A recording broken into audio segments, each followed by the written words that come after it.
तर मित्रांनो, तुमच्या सर्वांचं स्वागत आहे मैदानपर्यंत यूट्यूब चॅनलमध्ये. तर मित्रांनो, आज आपल्या सर्वांचा लाडका द्वादश बिंदू केसरी बकासूरची गाडी मित्रांनो गटामध्ये फॉल झालेली आहे.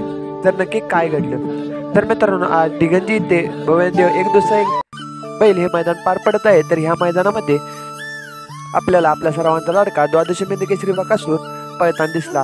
तर नक्की कोणत्या गटात आणि पैरा कोण होता? तर मित्रांनो, आज बकासूरचा पैरा होता सुंदर सोबत. तर बकासूर आणि सुंदर आपल्याला गट क्रमांक 4 मध्ये पळताना दिसले.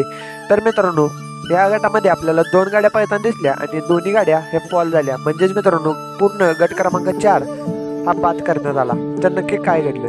तर आपल्याला बकासूर आणि सुंदरची गाडी ही सुट्टा पळताना दिसत होती. पण मित्रांनो, गाडीने थोडासा तासपलटी केल्यामुळे गाडीला फॉल देण्यात आला आहे. तर मित्रांनो, आज आपल्या बकासूरचे गटातच हार झालेले आहे. तर तुम्हाला व्हिडिओ कसा वाटला कमेंट करून नक्की सांगा. व्हिडिओ आवडला तर व्हिडिओ लाईक करा. चॅनल नवीन असाल तर चॅनलला सबस्क्राईब करून बेल आयकॉन ऑल वर सेट करा.